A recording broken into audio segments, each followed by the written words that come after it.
able to come. So I think, yeah, we'll start recording there. Welcome. I'm Andrea Miller. Oh, go ahead. I'm turning that off. Sorry. And we're co-teaching this year, which we're so excited about. Algebra 2 and Personal Finance, Part 1. All of these kids, or all your students, will take Part 2 of Personal Finance next year with an Intro to Statistics course. So over their junior and senior year, they'll get the whole personal finance curriculum. We do half this year and then half next year. Okay, let me share my screen.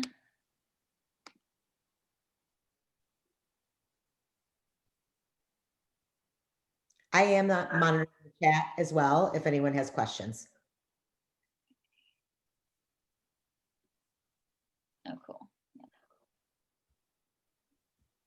Okay, so just a little bit about me. On your student schedule, it probably still says Smith because the tech department is working on changing that over for me. I did get married this summer in a micro wedding with a whole eight people there due to COVID.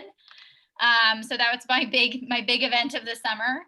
As well as that we adopted this little cute dog. So I've been very busy walking my dog and enjoying lots of outdoor time amidst this whole thing.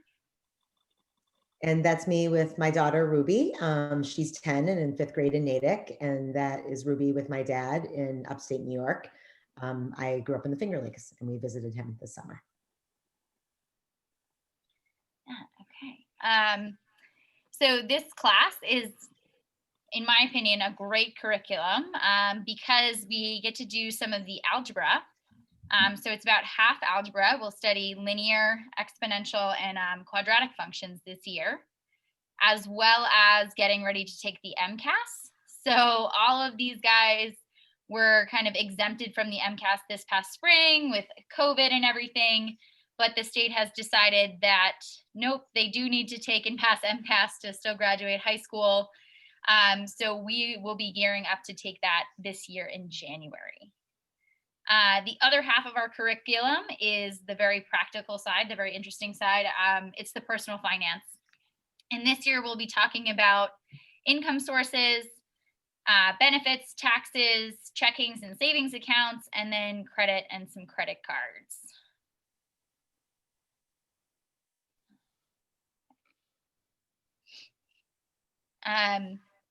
A big thing for our class is we're really here to help your students succeed. This is all about students mastering this material, and especially in this very strange world we're living in with the hybrid, and maybe we all have to go to remote at some point. We really want to make sure that your students feel supported and that they're getting the most out of this year as they can. And some resources to do that are the Math Lab is still running this year via a Google Meet.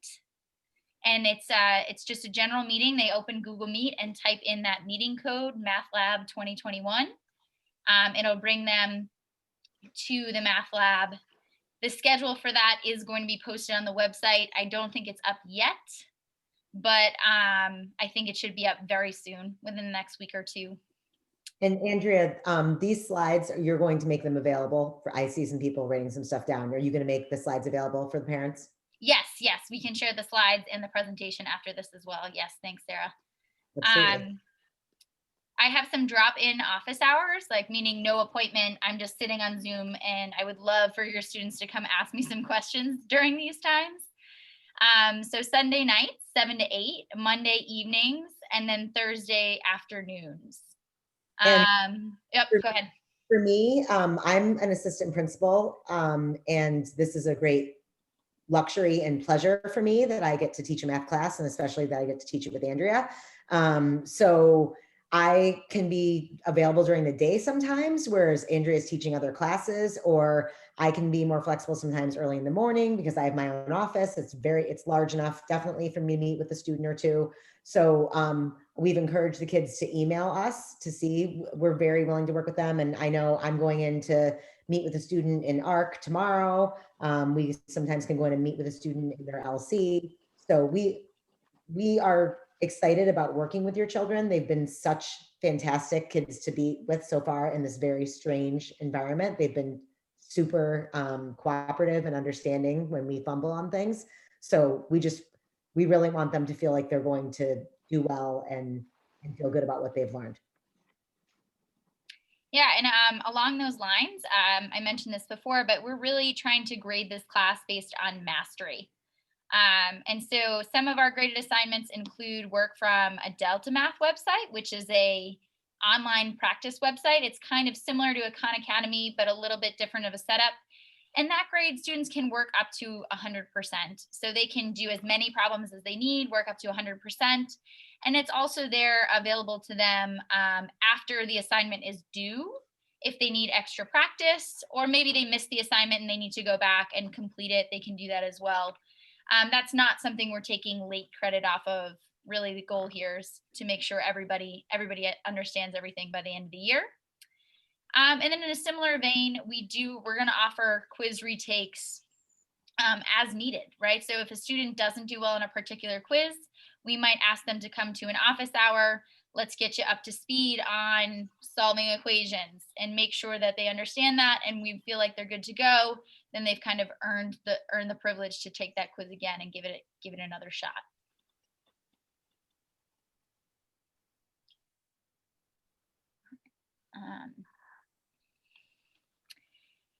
So this year we're taking on a bit of an experiment with this class, which kind of felt appropriate given our hybrid schooling, and that is standards-based grading. I know Dr. Chisholm has put out some information about this kind of push to standards-based grading, and what it's really about is measuring students against the specific outcomes we're trying to achieve in this course. So the way we're tracking that is through the Canvas Learning Mastery Gradebook, which we'll show you in a second here. But so when you're looking for information about your students' grades, that is the best place to go. That's going to be the most thorough information on how they're doing in the class. And on that, in that grade book, they'll show you what outcomes, what learning objectives we've worked on so far, and what your students scored on each attempt on those outcomes. That unfortunately doesn't translate super well into PowerSchool. So I know that traditionally PowerSchool has been the place to look for grades. But how this is going to show up on PowerSchool is just a homework grade, where a 1 means that your student has completed the assignment and a 0 would be not complete. So that way you can at least check in on them and saying, are they keeping up with the classwork? Are they keeping up with the expectations or not? And then a couple times this semester, about 3 times this semester, we're going to do a grade update where we look at the students' outcomes with them and kind of measure where they are against them. Are they on track to get an A? Are they on track to get a B?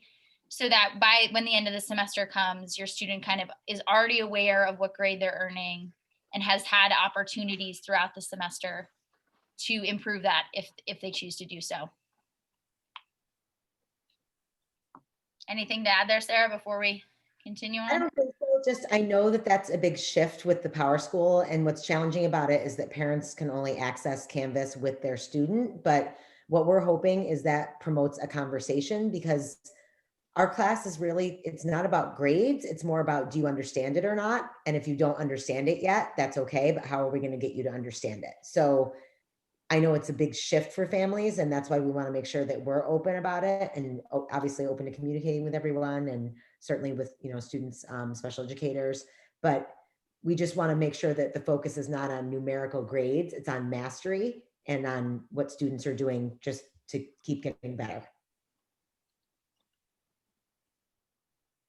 Okay, let's look at this.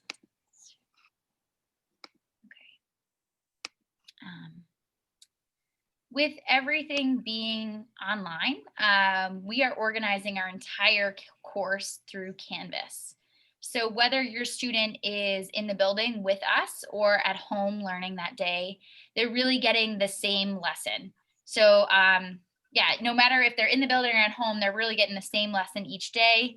We're not really doing a whole lot of asynchronous material, although students might have a chance to take a break in the middle of class or do some classwork on their own and then come back and rejoin us. And they're all organized by modules, which would kind of be like a unit of study. And then each day we kind of have a course agenda, which is like the homepage for that day, where students can see the class notes. A copy of the class notes are posted, the review classwork we worked on with the solutions, and then the homework is listed down there as well. So this was the review day before our quiz the other day. And that shows up on the Canvas calendar by day as well. So if they want to choose to navigate by the calendar, that also totally works. Or they can navigate by the course day in Zoom. The outcomes. The kids, we never expect them to print anything. If they do have a printer and they want to, that's a luxury, but it's always fine to do things on notebook paper. And if they need to submit something, they can take a picture, but they don't. I know a couple kids have been concerned about not being able to print the worksheets. That's no big deal. So these outcomes are what we're measuring your students against all semester long. So these are our outcomes for the first semester, which is going to go, I think, roughly till the end of January. And so these are kind of all the skills and all the ideas that we're going to be talking about until then, and kind of measuring your students against. So the list of those is right here. And then it shows up even a little bit more clear in the grades option. So this is where we get to that Learning Mastery grade book. I'll start with this one. So if we click on the Learning Mastery tab, you can see which ones we've attempted and how many kind of outcomes are in each bucket. So far in fractions, we have talked about numerical factors.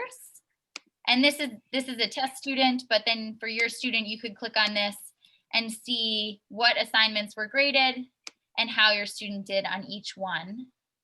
And then their overall score here will be like the average of all of these alignments. So how many times have we measured this skill and how has your student done overall? The other part of the gradebook is the assignments gradebook. And this is a better place for just keeping track of, is your student missing any work? Because the scores here, the points 16 out of 20, will show you that they completed it, and it'll also show you a rubric on how they did on this assignment. So you'll go down, you can see that there's 1, 2, 3, 4, 5 outcomes attached to this one, and you can see how they did on each and every one, and whether or not they submitted it, right? You'll see the missing or the late as we go.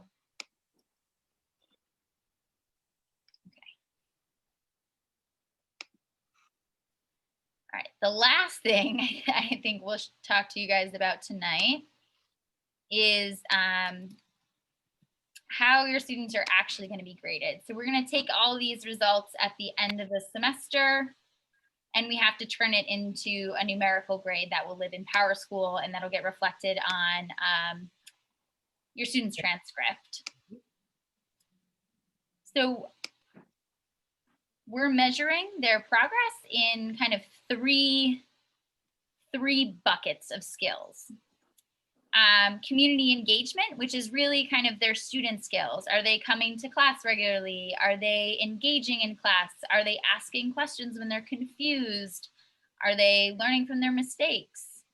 The math and personal finance skills, which are kind of the more straightforward, I guess, skills. How would you describe them, Sarah? I think kind of you do it or you don't.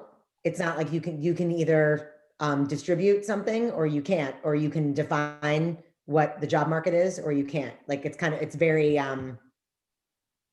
dare I say right or wrong. Like it just is, it's what, and as opposed to something where you need to apply your knowledge and then expand a little bit further. Exactly, which is our third category here, analysis and application. So that's kind of measuring students' ability to kind of explain the work that they've done, make connections, give examples, deal with some word problems where they have to model situations, things like that. And so earning an A here would be satisfying these three conditions in each one of those buckets. Okay. I feel like that's a lot. Well, Questions so far.